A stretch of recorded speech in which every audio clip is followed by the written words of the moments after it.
Kita ke sorotan lain, Saudara. Aparat Polresta Bogor Kota akan melakukan tes DNA dan kejiwaan terhadap pelaku pembunuhan dua perempuan yang salah satu jasadnya dibungkus plastik saat ditemukan di wilayah Bogor. Polisi hingga kini masih menggali lebih dalam keterangan pelaku termasuk dugaan kebencian terhadap perempuan. Pasca ditetapkan sebagai tersangka tunggal, pelaku pembunuhan dua perempuan di Bogor masih diperiksa intensif oleh Satuan Reskrim Polresta Bogor Kota. Polisi berencana melakukan tes DNA kepada pemuda 21 tahun itu guna melengkapi barang bukti penyidikan.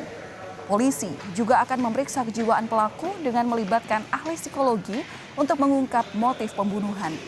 Menurut polisi, pelaku tega menghabisi nyawa kedua korbannya karena bermaksud menguasai harta milik korban.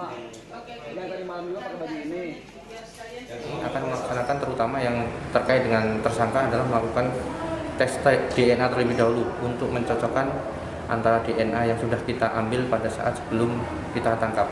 Untuk tes psikologi terhadap tersangka kami sudah merencanakan karena kan kami harus melihat bagaimana kejiwaan tersangka ini. Sampai dengan saat ini kami baru akan melakukan pemeriksaan untuk minggu depan. Psikolog forensik Cassandra Putranto berpendapat pemeriksaan kejiwaan secara mendalam sangat penting dilakukan guna memastikan motif tersangka membunuh korban. Pasalnya, tersangka MRI menyatakan puas ketika membunuh korban. Namun di sisi lain, tersangka menyebut alasan membunuh karena ingin menguasai harta korban.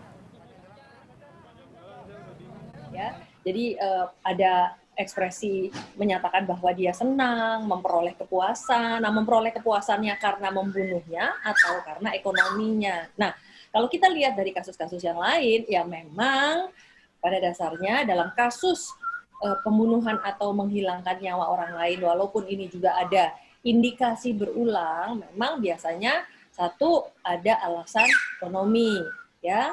Lalu kemudian ada lagi alasan misalnya dendam gitu ya, ada dendam kemudian terdorong untuk melakukan perbuatan yang sama. Lalu kemudian kalau tadi misalnya dikatakan ada kesenangan gitu ya, nah itu sekali lagi pada banyak kasus-kasus yang lain, kesenangan itu harus diperjelas. Pelarian MRI akhirnya terhenti. Ia ditangkap polisi karena telah berbuat keji nan sadis. Pemuda 21 tahun ini tak hanya merampas harta, tetapi juga menghilangkan nyawa. Korbannya dua orang, perempuan. Korban pertama adalah seorang siswi SMA. Jenazahnya ditemukan di depan sebuah toko bahan bangunan di Jalan Raya Cilebut 25 Februari. Kala itu warga geger karena korban dibungkus plastik hitam besar. Sementara korban kedua, jasadnya ditemukan di sebuah semak di kawasan Desa Pasir Angin, Kecamatan Megamendung pada Rabu 10 Maret lalu.